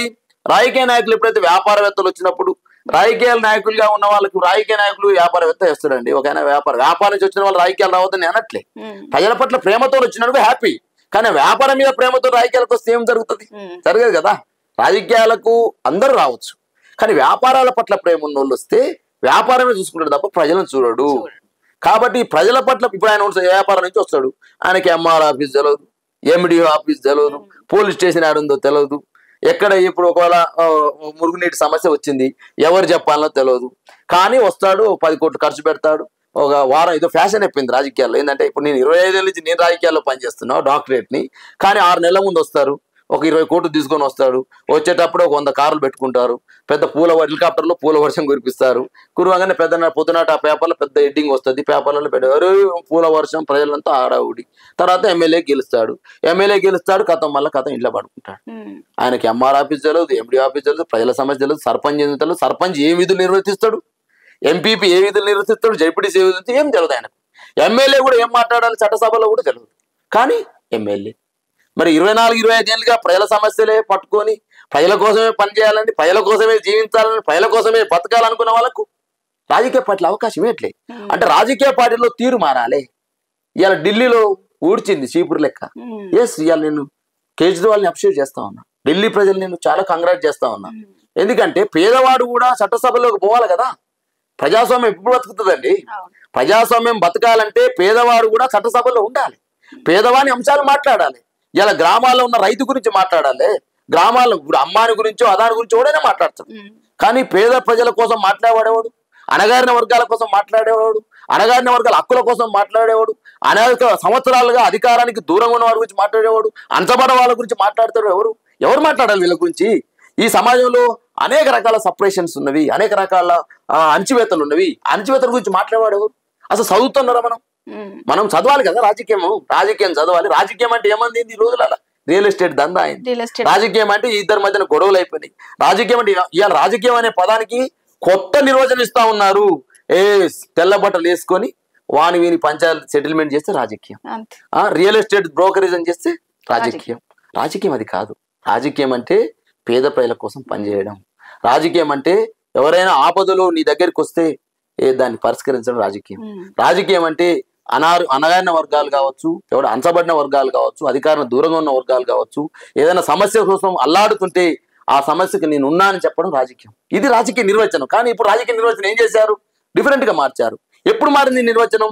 రాజకీయాల్లోకి పైసలు ఉన్న వాళ్ళు ఎప్పుడైతే ఎగబడ్డారు, రాజకీయాలకు ఎప్పుడైతే కోట్లు పెట్టి గెలవగలని చెప్పాను. చూడండి, ఇలా ఎంపీలు 545 మంది ఎంపీలు భారతదేశంలో పార్లమెంట్కి ఎన్నికైతే 90% మంది ఎంపీలు పైసలు ఉన్న వాళ్ళేనండి, కోటీశ్వర్లు. చట్టసభల్లోకి ఎన్నికైన వాళ్ళు కోటీశ్వర్లు అండి. అట్టని పేదవాళ్ళు లేరా? ఉన్నారు. ఎందుకు లేరు? ఉన్నారు. కానీ ఆ పేదవాళ్ళకు మచ్చుకు కనపడతా ఉన్నారు. దాన్ని మనం పొలిటికల్ పార్టీస్ చేంజ్ చేయాలి. పొలిటికల్ పార్టీస్ చేంజ్ చేయాలంటే ఏం చేయాలి? ప్రజల్లో మార్పు రావాలి. చదువుకున్న యువత రాజకీయాల్లోకి రావాలి. ప్రజల పట్ల ప్రేమ ఉన్నవాడు రాజకీయాలు రావాలి. మనం ఏమంటున్నాం? పొదుస్థానం రాజకీయాలు మార్పు రావాలి, రాజకీయ పార్టీలు మారాలి అంటున్నాం. మనం మాత్రం రాజకీయాలు రావట్లేదు. లేచినప్పటి నుంచి పడుకునే వరకు ప్రతి రాజకీయమైన ఉంటుంది. ఓ మున్సిపల్ ట్యాప్ పనిచేయట్లేదు. ఎవరు పనిచేస్తారు అక్కడ? ఒక చోట మోటార్ తెల్లంగా వేసుకున్నాను లీడర్, ఏం సార్ మున్సిపల్ కమిషనర్ గారు మాది పనిచేస్తలేదు ట్యాప్ అని మాట్లాడతారు. ఎవరైనా హాస్పిటల్లో సమస్య వస్తుంది, ఎవరు పనిచేస్తారు? అక్కడున్న చోట మోటార్ లీడర్ ఫోన్ చేసి పనిచేయాలి. మరి ప్రతి సమస్యని పరిష్కరించేది రాజకీయ నాయకుడే. కానీ రాజకీయాలకు మాత్రం మనం దూరంగా ఉంటాం. చూడండి, కొన్నిట్లో హైదరాబాద్ జూబ్లీస్ లాంటి ప్రాంతంలో 48% ఓటింగ్. 100కు 40 మంది ఓటేస్తారా? ఎక్కడున్నాం మనం? కాబట్టి రాజకీయాల్ని మార్చాలనుకున్న వాళ్ళం, వ్యవస్థ మారాలనుకున్న వాళ్ళం, చదువుకున్న వాళ్ళు రాజకీయాల్లో అనుకున్న వాళ్ళం ఫస్ట్ రాజకీయాలను మనం నేర్వాలి, రాజకీయాల్లోకి రావాలి. ఎస్పెషల్గా ఎస్సీ బీసీ మైనార్టీ వర్గాలు ఏదైతే ఉన్నాయో, ఎస్పెషల్గా యాదవ్ వర్గాలు ఏదైతే ఉన్నాయో, మనం రాజకీయాల్లో మనం ఇయ్యాల నుంచి లేదు. రాజవంశంలో పుట్టినాం, రాజ కుటుంబంలో పుట్టినాం. రాజకీయమే మన ఊపిరి అంటున్నా, చదరంగమే మన ఇంట్లో పుట్టింది అంటున్నా నేను. మహాభారతం అనేటువంటి ఒక మహా సంగ్రామాన్ని నడిపిన చరిత్ర గల కులం యాదవ కులం. ఆ యదువంశంలో శ్రీకృష్ణుడే కదా రింగు తిప్పిందంతా. ఎటున్నాడు? ఇలా నాకు ఎందుకు వచ్చినాయి లక్షణాలు? ఎందుకు యాదవ జాతి నీతి వైపు నిలబడుతుంది? ఎందుకు న్యాయం వైపు నిలబడుతుంది? ఎందుకు మనం జాతి మొత్తం కూడా ఉంటుంది అంటే శ్రీకృష్ణుడు ఎటువైపు నిలబడ్డాడు? న్యాయం వైపు నిలబడ్డాడు కదా. 100 మంది 100 మంది నిలబడలే. శ్రీకృష్ణుడు బలగం ఎక్కువ ఇటువైపు ఉన్నారు, మంది ఎక్కుంటే అట్లా నిలబడతాం. కానీ శ్రీకృష్ణుడు అట్లా నిలబడలే. శ్రీకృష్ణుడు 100 మంది కౌరవులో ఉన్నప్పటికీ, ఆలు బంధువులు ఇల్లు బంధువులు అయినప్పటికీ, ఎవరైతే 5గురు ఉన్నప్పటికీ న్యాయం వైపు నిలబడ్డారు. అందుకనే ఈ జీన్స్ లో ఉంటుంది. మీరు ఎప్పుడైనా చూడండి, ఎక్కడ పో యాదవ్ అనేవాడు కొంచెం టఫ్ అయిన లేదు, మనకి ఇబ్బంది లేదు, న్యాయం వైపు నిలబడతాడు. ఆ విధంగా పోరాటాల్లో కూడా న్యాయం వైపు నిలబడతాడు. ఈ విధంగా ఈ జాతిలో పుట్టినటువంటి ఆనిముత్యాలు ఇవాళ అనేక మంది ఇన్స్పిరేషన్ ఉన్నారు. ఇవాళ నాలాంటి యంగ్ లీడర్కి బీహార్లో ఉన్న తేజస్వి యాదవ్ ఒక ఐకాన్. బీహార్ లాలూ ప్రసాద్ యాదవ్ అందించిన వరాలు వాళ్ళు. అదేవిధంగా సమాజ్వాదీ పార్టీ అధ్యక్షుడిగా పనిచేసినటువంటి అఖిలేష్ యాదవ్ ఎవరైతే ఉన్నారో, ఇలా ములాయం సింగ్ యాదవ్ వారసుడు. ఇలా మాలాంటి యంగ్ జనరేషన్కి ఒక ఇన్స్పిరేషన్. ఇవాళ ఇండియా టీం గెలిచిందంటే, ఇవాళ ఇండియాకు T20 వరల్డ్ కప్ వచ్చిందంటే ఒక యాదవ్ కులంలో పుట్టినటువంటి బిడ్డడు సూర్యకుమార్ యాదవ్ పట్టిన క్యాచే ఇండియా కప్ అందించింది. ఇలా కులదీప్ యాదవ్ వేసి స్పిన్ బౌలింగే ఇలా గింగిరాల్ లాంటి తిప్పే ఆస్ట్రేలియాని కూడా గడగడ ఉనికిస్తా ఉంది. మరి 11 మంది 130-140 కోట్ల జనాభా, 11 మంది ఇండియా జట్టును ఎన్నుకుంటే 2 యాదవులు ఉన్నారే. మరి ఇవాళ 294 అసెంబ్లీలు ఉమ్మడి ఆంధ్రప్రదేశ్లో, తెలంగాణలో 119 మంది అసెంబ్లీలో, 119 మంది ఎమ్మెల్యేలలో ఒక్కడే ఎమ్మెల్యే ఉంటాడా? చూడండి మీరు, 140 కోట్లలో 11 మంది ఎంపిక చేస్తే 2 ఉన్నాం మనం. మహిళా జట్టును ఎంపిక చేస్తే 2 ఉన్నారు. అలా కూడా పూనం యాదవ్, రాధా యాదవ్, సూర్యకుమార్ యాదవ్, కులదీప్ యాదవ్. అంటే 130-140 కోట్లలో 2 మెరికల్ లాంటి యాదవ్ రత్నాలు పొలిటికల్ తయారు కాలేకపోతున్నాం. కారణం ఏంటి? అక్కడ ప్రతిబుండి తయారవుతున్నాం, ఇక్కడ ప్రతిబుండి తయారవుతున్నాం. కానీ ఓన్లీ జైపీటీసీ, ఎంపీపీ, సర్పంచ్ వరకే తయారవుతున్నాం. అంటే ఇప్పుడు మీరు ఇంతకు ముందు అన్నట్టు మనం యాదవుల మంచితనం వల్లనే ముందుకెళ్ళలేకపోతున్నాం అంటున్నారు. అయితే ప్రస్తుతం ఉన్న రాజకీయాల్లో మంచితనం లేదంటారా? మంచితనం ఉన్నది. ఎంతవరకు ఉండాలో అంతవరకు ఉండాలి. అతి మంచితనం ఉంది మన దగ్గర. రాజకీయంగా మనం ఏం చేస్తామంటే కొన్నిసార్లు కాంప్రమైజ్ అయిపోతాం. కాబట్టి యాదవులు చెప్తే వింటారు, కాబట్టి ఏం చేస్తారు? కాంప్రమైజ్ అవుతారు కదా. కాబట్టి మనము రాజకీయం లేకనే చేయాలి. శ్రీకృష్ణుడు తిప్పినట్టే తిప్పాలి చక్రాన్ని. శ్రీకృష్ణుడు చెప్పిన సుదర్శన చక్రం అంటే తిప్పిండు, అట్నే తిప్పాలి రాజకీయాన్ని కూడా. కాబట్టి మన రోల్ మోడల్ సంఖ్య తగ్గింది. ప్లస్ మనం ఎక్కువ రోజులు స్టెబిలిటీ అంటే ఈ నువ్వు కష్టపడంగా సర్పంచ్ ఎంపీటీసీ అయితే ఏమో చిత్ర సర్పంచ్ ఎంపీటీసీ జెపీటీసీ అయితే 55 ఏళ్ళు వచ్చేస్తాయి. ఇంటి దగ్గర ఉన్న భార్య అంటది ఏమయ్యా యాదవ్ సాబ్ ఇండో తిరిగి పిల్లలు వదిలిపెట్టి ఆల్రెడీ బిడ్డ పెళ్లికి వచ్చే కొడుకు పెళ్లికి వచ్చే నువ్వు పెళ్లి చేయమని అంటే కథ అయిపోయా క్లోజ్ కదా. ఎందుకు కారణం ఏంటంటే చిన్న వయసులో రాజకీయాలకు ఎంట్రీ కావాలి. చిన్న వయసులో ఎంట్రీ అయితే ఈజీగా కమ్యూనిటీ డెవలప్మెంట్ కోసం చేస్తాం. యూత్ రాజకీయాల్లోకి రావాలి, యాదవ యువత రాజకీయాల్లోకి రావాలి, యాదవ యువత స్పందించాలి. తెలంగాణ ఉద్యమంలో మేము అందరూ వచ్చినాం, ఒక 30-40 మంది వచ్చాం. వచ్చిన వాళ్ళం పదవులు ఒడేసి పట్టుకున్న వాళ్ళం 2-3 పట్టుకోగలిగినాం. అది కూడా కార్పొరేషన్ చైర్మన్తో సంతృప్తి పడడం తప్ప ఎమ్మెల్యే కాలేకపోయినాం. అదే మీ ఎమ్మెల్యేలు అయితే ఇలా ఐకానిక్ గా ఉండేవాళ్ళం కదా, తెలంగాణ సమాజానికి ఇన్స్పిరేషన్ ఉండేవాళ్ళం కదా. మేము తెలంగాణ ఉస్మానియాలో కాబట్టి చాలా సమాజం చూసింది కాబట్టి ఇంకెక్కువ పనిచేసేవాళ్ళం. మేము ఇంకొక 20 ఏళ్ళు రాజకీయాలు ఉంటాయి కాబట్టి మొత్తం జాతి అవేర్నెస్ అయ్యేది. ఆ విధంగా ఇటువంటి కొన్ని లోటుపాట్లు ఉన్నాయి. కాబట్టి నేను ఎమ్మెల్యే కాలేకపోయినప్పటికీ మనం ఎమ్మెల్యే కావాలంటే ఏం చేయాలనే ప్రయత్నంలో ఒక లాంగ్ జర్నీ చేస్తా ఉన్నా. ఆ లాంగ్ జర్నీలో జాతి అంతా ఒక సందర్భం నిలబడుతుంది. నాకు దెబ్బలు తగిలినప్పుడు ఏపీఎన్జిఓలో దెబ్బలు తగిలినప్పుడు అయితే ఎల్బీ స్టేడియంలో 2013 సెప్టెంబర్ జాతి అంతా నేను నిలబడ్డది. తెలంగాణ సమాజంతో పాటుగా తెలంగాణ ఉద్యమ సమాజంతో పాటుగా నేను పుట్టినటువంటి జాతి కూడా నా వెంట నిలబడ్డది. నేను చాలా గర్వంగా ఫీల్ అయినా. అందుకనే నేను ఆ కార్పొరేషన్ చైర్మన్ తీసుకోగలిగిన. ఒక సందర్భంలో అయితే నేను కుడికిల్ అనే విలేజ్ పోయినా, మహబూబ్నగర్ జిల్లాలో ధూమ్ధాం పోతా ఉన్నాం. మేమందరం ర్యాలీ తీస్తా ఉంటే ఓ పిల్లోడు మాతో ఊరికొస్తా ఉండు, మళ్ళా ఊరికొస్తా ఉండు, దూరం పోతాను ఊరికొస్తా ఉండు. వచ్చిన తర్వాత అన్న నేను నాగరాజ్ యాదవ్ అన్న నా పేరు అన్నాడు. అప్పుడు అనిపించింది అరే వీడు ఇంత ఈ ఊర్లో ఉన్న చిన్నపిల్లని కూడా ఇంత ఎట్లా వచ్చింది అవేర్నెస్ అంటే ఆ పోస్టర్లో చూసిండు వాడు. ఆ జేఏసీ పోస్టర్ ఏదైతే ఆ శ్రీకాంతాచారి ఆ ధూమ్ధాంకు పోతున్నామో ఆ ధూమ్ధాం పోస్టర్లో చూసిన వాడు దూదిమేట బాల యాదవ్ అని. అన్న మేము కూడా యాదవ్ అని చెప్పగలను. అప్పుడు డిసైడ్ అయినా నేను గొప్ప జాతిలో పుట్టినరా, ఈ జాతి కోసం పనిచేసేటువంటి పోస్ట్ తీసుకోవాలని అప్పుడు డిసైడ్ అయినా కాబట్టి కేసీఆర్ని అడిగిన. ఏదేమైనప్పటికీ దేశవ్యాప్తంగా రాజకీయాల్లో ఇన్స్పిరేషన్ చేసేవాళ్ళు ఉన్నారు. అదేవిధంగా స్పిరిచువల్లో ఇలా యోగా గురువుగా వర్ధిల్లుతున్నటువంటి బాబా రామ్దేవ్ యాదవ్ కావచ్చు, ఇలా అవినీతిని అంతం పట్టించాలని కొట్లాడిన అన్న హజారే యాదవ్ కావచ్చు, ఇలా అనేక మంది ఛత్రపతి శివాజీ యాదవ్ లాంటి వాళ్ళు ఎంతమంది యోధులు. అసలు నేను షాక్ అవుతున్నా వీళ్ళందరూ ఇంతమంది ఉన్నారా అని చెప్పేసి. ఆఖరికి ఎంతోమంది స్పిరిచువల్లో ఎంతోమంది పనిచేస్తున్న వాళ్ళు ఉన్నారు. పొలిటికల్ లాలూ ప్రసాద్ యాదవ్, ఇప్పుడు ఇలా ధర్మేంద్ర యాదవ్, చాలా మంది పనిచేస్తున్న వాళ్ళు, దేవేందర్ యాదవ్, చాలా మంది పనిచేస్తున్న వాళ్ళు ఉన్నారు. అఖిలేష్ యాదవ్ ఇలా 5 ఎంపీలు అయ్యి వస్తున్నారు. ఇలా ఇండియా జట్లో వీళ్ళు ఒకవైపు స్పీచ్, ఇంతమంది ఈ సమాజంలో ఉండడం. దేశవ్యాప్తంగా ప్రపంచవ్యాప్తంగా మ్యారసిస్ పోయిన జగన్నాథ్ యాదవ్ అక్కడ అధ్యక్షుడిగా పనిచేసిన వాళ్ళు ఉన్నారు. నేపాల్ పోతేనేమో రాంభరణ్ యాదవ్ లాంటి వాళ్ళు. ఇండియాలో కాదు దేశవ్యాప్తంగా ప్రపంచవ్యాప్తంగా చాలా మంది యాదవ్లు ఒక ఇన్స్పిరేషన్ గా ఉన్నది. మా అదృష్టం, ఈ జాతి యొక్క అదృష్టం ఏంటంటే ఎక్కడ పోయినా ఒకటే బ్రాండ్ యాదవ్ అనే పేరు. ఆ యాదవ్ అనే పేరు మా వెనకాల ఉండడం మా అదృష్టం. అది ఇలా యాదవ్ విజన్ పేరుతోటి యాదవ్లో ఉన్నటువంటి మేలైన రత్నాలని వెలికితే అనే ఆలోచనతోటి మీరు చేస్తున్న ఇంటర్వ్యూ ఏదైతే ఉందో ఇది చాలా మందికి ఇన్స్పిరేషన్ కావాలి. ఎందుకంటే జనాభా మనం ఉన్నాము, ఓట్లు మన ఉన్నవి, రాజకీయంగా మనం తక్కువ ఉన్నాము. రాజకీయంగా తక్కువ లేకపోయినా ఏమంటారు కదా, ఎప్పుడు నేను సదరుపోయినప్పుడు చెప్తా ఉంటారు, ఈ సమెత్తు అధికారం మా సమెత్తు మా సమెత్తు అధికారం కంటే ఈ సమెత్తు బంగారం, ఈ సమెత్తు అధికారం ఇంపార్టెంట్ అని చెప్పేది అంటారు. కాబట్టి అధికారం అనేది చాలా ఇంపార్టెంట్.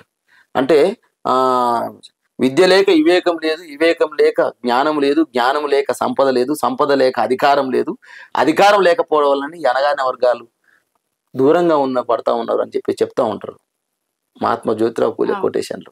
కాబట్టి ఎక్కడ తగ్గిపోతున్నాం ఇలా అధికారం అనేది ఎంత దూరం అయితే ఉంది, ఎడ్యుకేషన్ లేకపోవడం వల్ల అధికారం దూరం కావడం వల్ల ఏమైతే మన వర్గాలు ఐక్యం కాలేకపోతా ఉన్నాయి.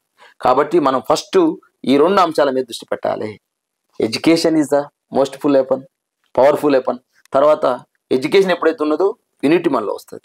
ఇవాళ మీకు ఎడ్యుకేషన్ ఉంది కాబట్టి మీరు చదువుకున్నారు కాబట్టి ఒక జర్నలిస్ట్లో పనిచేసి ఒక టీవీలో పనిచేయాలని ఆలోచన వచ్చింది కాబట్టి ఇవాళ నాతో ఇంటర్వ్యూ చేయగలుగుతాను. దాంతో ఏమైంది, ఈ ఇంటర్వ్యూ చూసిన వాళ్ళందరూ ఐక్యత ఏర్పడతారు. ఆ ఐక్యతతో ఏమైందంటే మనలో పవర్ వైపు పవర్ వైపు పయనించడం కోసం ఒక దారి ఏర్పడుతుంది. ఈ రకమైన ప్రయత్నం చేస్తూ ఉన్నారు మీరు.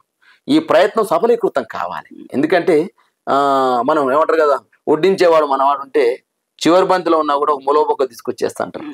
ఇవాళ నేను నా జాతిలో సంబంధించిన వాడు నాయకుడుగా ఎదిగితే 100% ఆ జాతికి పాస్ మార్కుల మందం చేస్తారు కదా. అందరూ అందరూ 100 మార్కులు చేయాలనుకుంటారు. 100 మార్కులు అవసరం లేదు, పాస్ మార్కులు మనం చేసేస్తారు. అందరూ చాలా మంది జాతికి నువ్వేం చేసినావు, నేను 100 మార్కులు చేస్తా, 200 చేస్తా, అవసరం లేదు. 90 మార్కులు కూడా అవసరం లేదు, డిస్ట్రిక్షన్ అవసరం లేదు. నువ్వు ఓన్లీ 36 మార్క్స్ మందం చేయి. పాస్ మార్కులు మందం చేస్తే జాతి ఊకనే అభివృద్ధి చెప్తుంది. ఎందుకంటే ఇప్పుడు ఇంకొకటి కూడా ఇంకో లోపం కూడా కనిపిస్తుంది. ఇక మనం ఒక్కరం ఎదిగితే సరిపోతుంది కాలం అంతా. వీనికి బ్యాక్ ఎండ్స్ ఉండవు, బ్యాక్ సపోర్ట్స్ ఉండవు. ఇప్పుడు మీరు ఒక ఛానల్ తీసుకొచ్చి పెట్టినారు, ఆ ఛానల్ ని రన్ చేయాలన్నా ముందుకు పోవాలన్నా 1-2 రోజులు చేస్తారు. దాని బ్యాక్ సపోర్ట్స్ ఉండాలి. ఒక మనిషి దూదిమెట బాల నిలబడ్డాడు, ఒక్క నిలబడతాడా? ఎంతమంది నాయనకాలు ఉంటారు, ఎంతమంది త్యాగాలు ఉంటాయి. కన్న తల్లిదండ్రులతో పాటుగా, ఫ్రెండ్స్ తో పాటుగా, ఫ్యామిలీతో పాటుగా, సమాజంతో పాటుగా అందరూ. అందుకనే పే బ్యాక్ సొసైటీ అని ఎందుకంటారు? దూదిమెట బాల ఎగినట్టు ఒక్కడే కాదు, ఒక్కడే ఎదిగినట్టు ఎందుకైతుంది? నా వెనకాల అనేక శక్తులు ఉంటవి. ఆ శక్తులందరినీ వెనకాల ఉండి నడిపించినాయి కాబట్టి నువ్వు పే బ్యాక్ సొసైటీ చేయాలి. కాబట్టి నా జాతిలో పుట్టి నేను, ఆ జాతిలో ఎదిగి నేను, ఆ జాతి కోసం చైర్మన్ గా పనిచేసిన నేను డెఫినెట్ గా మిగతా జాతుల్ని ప్రేమిస్తూనే నా జాతి యొక్క ఎదుగుదలకు, నా జాతి యొక్క పురోగభివృద్ధికి డెఫినెట్ గా పనిచేయాల్సిందే. ఆ జాతి కోసం పనిచేస్తే తృప్తే ఉంటది. అందుకనే అందరూ అన్నారు, అరే నువ్వు డాక్టరేట్ చదివి నువ్వు కార్పొరేషన్ చైర్మన్ తీసుకుంటాడు, మళ్ళా కులంలోకి పోతావు ఎందుకురా నాయన, అలా పోతే ఎదగలేవు అని కూడా అన్నారు. నన్ను చాలా మంది అన్నారు, అరే కులము కార్పొరేషన్ తీసుకుంటే వేరే జనరల్ కార్పొరేషన్ తీసుకో, నేను ఒక కులం లీడర్ గా ముద్రేస్తారంటే అట్లా ఏం లేదురా బాబు, గొప్ప జాతిలో పుట్టిన నాయన, ఆ జాతి కోసం పనిచేసే అవకాశం నాకు మొదటిసారి కావాలని చెప్పేసి అదిగే తీసుకున్నాను నేను. కానీ ఎంత గుణం అంటే నేను చెప్తున్న చిత్ర గారు, నేను ఎక్కడ ర్యాలీకి పోయినా, ఎక్కడ మీటింగ్ పోయినా ఎంత ప్రేమ చూపించారండి. అసలు ఎంత గొప్ప జాతిలో పుట్టిన నేను హ్యాపీగా ఫీల్ అయినా నేను. అదే క్రమంలో మరి అందరు ఇంటర్ కాస్ట్ మ్యారేజ్ చెప్పుకొని ఎవరు చెప్తారా అండి? ఈ కులంలో కులాలు అంతరాలు అన్ని తొలగిపోవాలని, ఈ సమాజం అంతా బాగుండాలని ఎవరు కోరుకుంటారు? ఏదో పైకి స్లోగన్ చెప్పొచ్చు, పైకి స్లోగన్ చెప్పొచ్చు. కానీ నా జాతిలో పుట్టిన నేను వెన్నలెక్క, మనసు వెన్నలెక్క, ప్రేమ పాలలో నీళ్ళెట్ట కలిస్తే అందరితో కలిసిపోయే కులం అని చెప్పుకోవడానికి మనం చెప్పడమే కాదు, ఇలా నేను నా జీవితంలో నిరూపిస్తాను. ఇంటర్ కాస్ట్ మ్యారేజ్ చేసుకొని ఆమె డాక్టరేట్ చదివి, నేను డాక్టరేట్ చదివి సమాజంలో అంతరాలు పోవాలని చెప్పేసి పనిచేస్తున్నాం కదా. ఇంతకంటే యాదవ జాతి గొప్పతనం గురించి మనం ఏం చెప్తాం, ఇంకేం చెప్పగలుగుతాం? ఇదే కదా మంచితనం అంటున్నా. కాబట్టి జాతి యొక్క ఐక్యత కోసం, జాతి యొక్క అభివృద్ధి కోసం, యాదవుల యొక్క అభివృద్ధి కోసం భవిష్యత్తులో కూడా పనిచేస్తా. భవిష్యత్తులో ఇంకా మీలాంటి వాళ్ళ సహకారం తీసుకొని, ఓకే ఇవాళ ఎమ్మెల్యే కాకపోవచ్చు, ఒక డిప్యూటీ క్యాబినెట్ హోదాలో కార్పొరేషన్ చైర్మన్ గా పనిచేసిన, గతంలో టికెట్లు అడిగినప్పుడు రాలేంత పోతున్నానా, విజయం సాధించలేమా? ఒక ఓటమి, ఒక రాలేని తన గుర్తింపు వచ్చింది, ఇవాళ రాకపోవచ్చు, రేపు భవిష్యత్తు రాకుండా ఎందుకు అంటుంటారు చాలా మంది. అలాగే తెలంగాణ ఉద్యమంలో మీరు చాలా కీలకమైన పాత్ర పోషించారు. అయితే తెలంగాణ ఉద్యమం తర్వాత మీరు టిఆర్ఎస్ లో చేరి రాజకీయ జీవితం కూడా ప్రారంభించారు. అయితే ఈ రాజకీయ జీవితం ఇప్పుడు ఎలా ఉందంటారు మీకు? ఓకే, రాజకీయ జీవితము నిత్యం కష్టాల కడలి అందామా, లేకపోతే నావకు చుక్కాను లేని నావ అందామా, లేకపోతే నిరంతరము నేర్చుకునే ప్రయత్నం అందామా? ఎందుకంటే ఎవరు లేరు కదా నా కుటుంబంలో కానీ, నేను కానీ, నా చుట్టూన్న వాళ్ళు ఎవరు కూడా రాజకీయాలు చిన్న కొత్త, ఇది ఎవరు కూడా నీ ఎదుగుదలలు కానీ చూడరు. ఈరోజు ఎప్పుడైతే వ్యాపారవేత్తలు ఎప్పుడైతే రాజకీయాలకు వచ్చారో మొత్తం రాజకీయాలన్నీ కూడా వ్యాపారం అయిపోయింది. నన్ను అనేది తెలంగాణ ఉద్యమం అయిపోయిన తర్వాతకి దూదిమెట బాలయ్య పదమే వస్తుంది, రాదు, రాజకీయాలు ఎందుకు అన్నవాళ్ళు ఉన్నారు, ఎక్కిరించిన వాళ్ళు ఉన్నారు, అవహేళన చేసిన వాళ్ళు ఉన్నారు, చాలా రకాలుగా మాటలు మాట్లాడిన వాళ్ళు ఉన్నారు. కానీ ఎక్కడ కూడా నేను వెనకకు తగ్గలే, నా లక్ష్యం వైపు ప్రయాణిస్తా. నేను గొప్ప జాతిలో పుట్టా, గొప్ప సమాజం కదా, పెద్ద జాతి కదా, నాకు ఎప్పటికైనా అవకాశం దొరుకుతుంది అనుకుని పనిచేస్తే కార్పొరేషన్ చైర్మన్. ఇవాళ నేను అంటా ఉన్నా, డెఫినెట్ గా ఈ జాతిలో పుట్టినందుకు ఈ జాతిలో పనిచేస్తా, సమాజం కోసం పనిచేస్తా, డెఫినెట్ గా నేను అనుకున్న లక్ష్యాన్ని నెరవేరుస్తా. నేను 99లో కూడా అన్నారు, ఎందుకు రాజకీయాలు ఎందుకు చేస్తారన్నారు. రాజకీయాలు ఏం చేస్తాను, నేను ఊకోలేని చేస్తానే ఉన్న ప్రయత్నం, నిరంతర ప్రయత్నం. ఆ క్రమంలో 2014 ఎమ్మెల్యే కావాలి, మిస్ అయినా. 2018లో సిట్టింగ్లకు ఇచ్చి గట్ట అడగలేదు. 2021లో బై ఎలక్షన్లో అవకాశం ఇవ్వమని చెప్పేసాం, అప్పుడు రాలేదు. 2023లో అవకాశం దొరకలేదు. 2024లో ఎంపీ ఎలక్షన్ల కోసం అడిగాను, అప్పుడు కూడా రాలేదు. ఇలా అమెరికా అధ్యక్షుడు కాక ఒక పోటీ చేయంగా లాస్ట్కు గెలిచినట్టు నా దండయాత్ర జరుగుతూ ఉంది. ఈ రోజు అడగడం నీరస చెందడం ఒక సందర్భంలో ఏడుపు వస్తుంది కదా. ఎట్లా సాధ్యమవుతుంది? ఎట్లా ముందుకు పోవాలి? ఎవరు మనకు అనే క్రమం అనిపిస్తుంటది. ప్లస్ సమాజంలో కింద పడ్డ ప్రతిసారి కెరటం నాకు ఆదర్శం, పడుతున్నందుకు కాదు పడినా లేస్తున్నందుకు అని చెప్పేసి ఒక సైకాలజిస్ట్ చెప్తాడు. ఇలా పడ్డ ప్రతిసారి అవమానాలు ఎదురైతే ఈయన పని అయిపోయిందిలే, ఈయన వస్తాడాలే, ఈయన చేస్తాడాలే అంటారు. అప్పుడు అనిపిస్తుంది, బాధ అనిపిస్తుంది. అంటే ఆనందం విజయం వచ్చినప్పుడు చాలా మంది చుట్టాలు ఉంటారు, కానీ కుంగిపోయినప్పుడు అండగా ఎవరు ఉండరు. ఇవాళ నా సతీమణి, షీఈ్ డాక్టరేట్, వెల్ మెచ్యూర్డ్, ఒక ఇద్దరం ఒకరికొకరు బాగా చేసుకొని నా కన్న తల్లిదండ్రులతోటి చేసుకొని నా చుట్టూన్న ఫ్రెండ్స్తోని అవలోకనం చేసుకొని ముందుకు పోతా ఉన్నా. ప్రతిసారి మిస్ అవుతా ఉందండి. 2001లో మా అమ్మ సర్పంచ్ కావాలి, 2006లో స్కూల్ అసిస్టెంట్ హాఫ్ మార్క్తో పోయింది, 2006లో నేను సర్పంచ్ కావాలి, సర్పంచ్ కావాలంటే బాగుండే, 2013లో నా మనిషి సర్పంచ్ కావాలి, 2014లో నా భార్య ఎమ్మెల్యే కావాలి, 2018లో సిట్టింగ్లకు సీట్ ఇచ్చారు, 2023లో మళ్ళీ టికెట్ రాలేదు, 2021లో బై ఎలక్షన్ సీట్ రాలేదు, 2024లో ఎంపీ చేస్తే ప్రయత్నం చేస్తే రాలేదు. చూడు ఎన్ని ఫెయిల్యూర్స్ చూడండి. ఒక మనిషికి ఒక సక్సెస్ అనేది చాలా ఊపిరిస్తుంది. నాకు కార్పొరేషన్ చైర్మన్ ఏదైతే ఉందో 2017 డిసెంబర్ 2021 డిసెంబర్ 17 ఏదైతే ఉందో నా జీవితంలో మరుపురానిదే. అయితే 2014లో మీరు నల్గొండ నుంచి ఎమ్మెల్యే టికెట్ ఆశించారు, రాలేదు. మళ్ళీ మొన్న భువనగిరి నుంచి ఎంపీ టికెట్ ఆశించారు, చాలా కసరత్తు చేశారు మీరు సీట్ కోసం, కానీ దక్కలేదు. అంటే దీని వెనుక ఎవరున్నారంటారు? ఇప్పుడు వెనకాల ఎవరుంటారు? వెనకాల శక్తులు, అనేక శక్తులు. రాజకీయం అంటే చదరంగం అని చెప్తున్నా కదా. శ్రీకృష్ణుని ఆటే ఆడాలి, ఇంకేముండదుగా, సుదర్శన చక్రాన్నే వాడాలి. 100కు 100% ఎదుగుతా ఉంటే గుంజే వాళ్ళ సంఖ్య ఎక్కువ ఉంటది. ఎంతమంది గుంజుతారు అనుకుంటున్నావు? మన కనపడతారు, పెదాల మీద ప్రేమలే, నోట్లో ఉండదు, గుండెల్లో ఉండదు. అది పెదాల మీద అంటే లిప్ సింపతి మాత్రమే, గుండెల్లో ఉండదు. ఎందుకంటే పెద్ద కులం కదా. ఇక్కడ దూదిమేట బాల యాదవ్ ఇక్కడ నుంచి మొదలు పెడితే ఢిల్లీ దాకా ఆగుతాడా? డాక్టరేట్ చదువుకున్నవాడు రేపు ఢిల్లీకి పోతే ఎవరితో జత కడతా? నేను దేశంలో ఉన్న యాదవులందరితో జత కడతా కదా. కాబట్టి పవర్ వైపు ప్రయాణిస్తాం కదా. కాబట్టి మనని ఎందుకు అడుగు పెట్టిస్తారు? 100కు 100% అడ్డంకులు ఉంటాయి. ఆ అడ్డంకులు ఎదుర్కొని ముందుకు పోవడమే. మనం పనిచేసే పొలిటికల్ పార్టీకి మనం ఎట్లా ఉపయోగపడతాం, వాళ్ళు మన ఎట్లా ఉపయోగించుకుంటాం అనే దానికంటే ముందు మన అసలు అవకాశం రానియరు. నీ కాడున్న ప్రతిభ ఉంది, నీకు చిత్రకు నాలెడ్జ్ ఉంది, చిత్ర నాలెడ్జ్ ఉందని చెప్పడు వాడు. తర్వాత చూద్దాం అన్నాడు. నాకేం తక్కువ ఇవ్వాలి టికెట్? కారణం ఏంటి? ఎకానమీ లేదనే కదా. డాక్టరేట్ ఉంది, తెలంగాణ ఉద్యమంలో పనిచేసినటువంటి గుణం ఉంది, వందలాది కేసులు ఉన్నాయి, 50 రోజుల జైలు జీవితం ఉంది.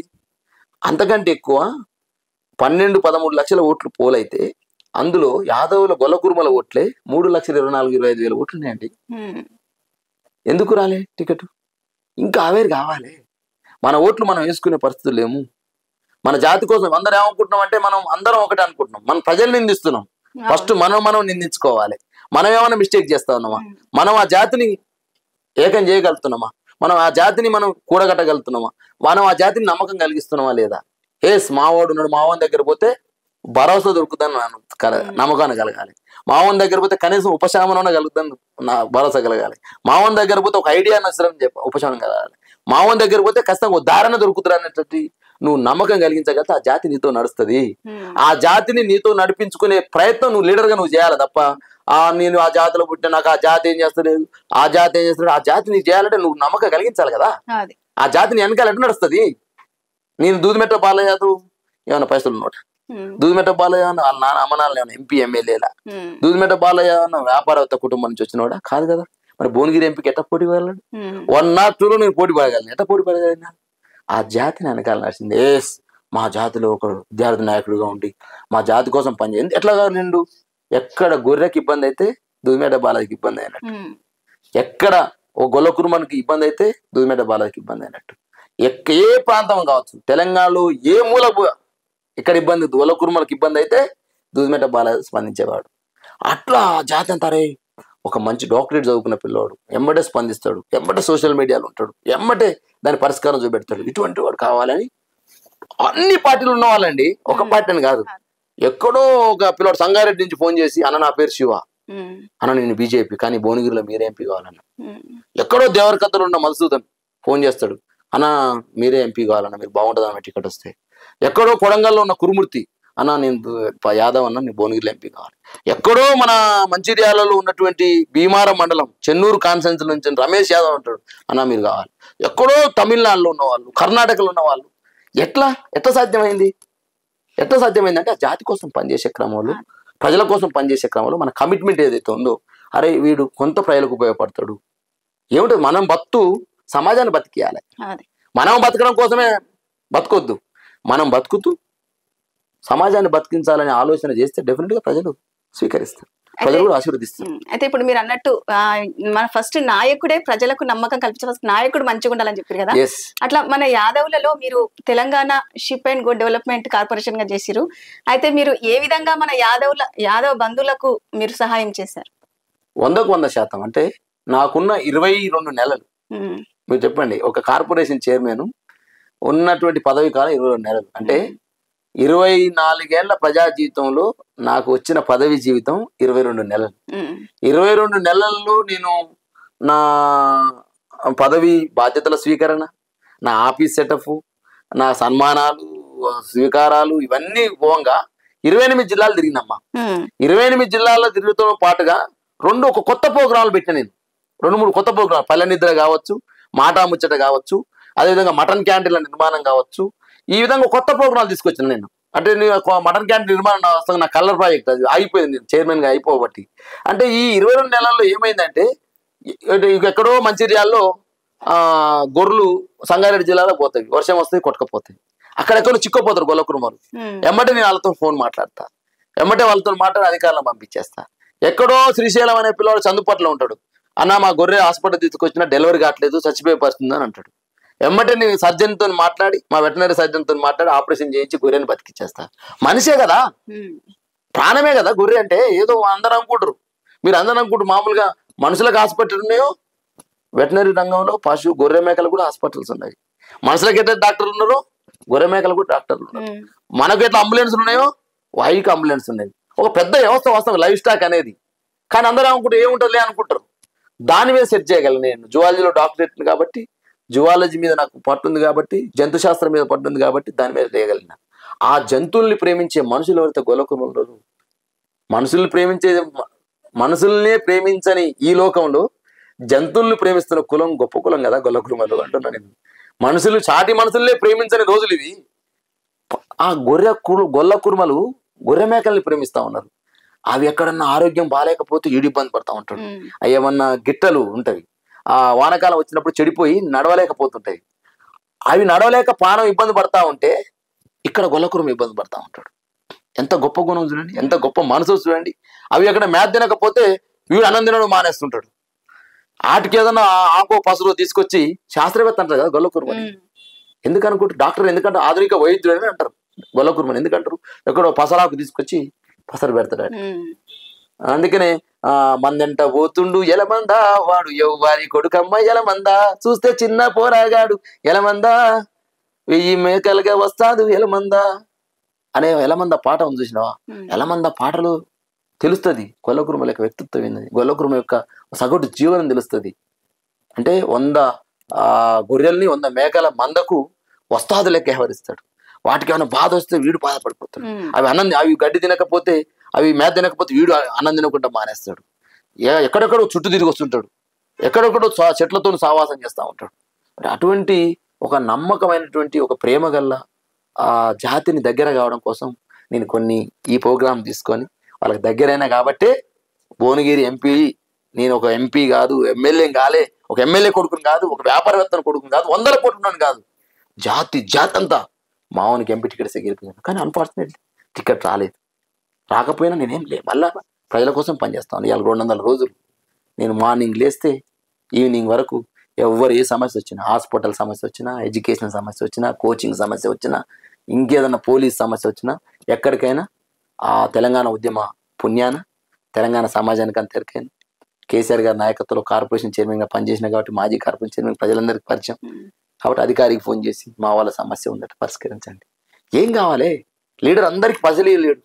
లీడర్ అందరికీ పదవులు ఇవ్వలేడు. లీడర్ ఏం చేయగలుగుతాడు? భరోసా ఇవ్వగలుగుతాడు. లీడర్ ఏం చేయగలుగుతాడు? ఇంటికి వచ్చిన వాళ్ళకి ఇంత ఛాయ్ ఇవ్వగలుగుతాడు, ఇంటికి వచ్చిన వాళ్ళకి ఇంత చేతనైతే ఇంత తిండి పెట్టగలుగుతాడు, లేకపోతే ఇంత టిఫిన్ చేయించగలుగుతాడు, లేకపోతే ఇంటికి వచ్చిన వాళ్ళకి ఇంత ప్రేమగా ఆప్యాయంగా పలకరించగలడు. ఇదే కదా లీడర్ చేసేది.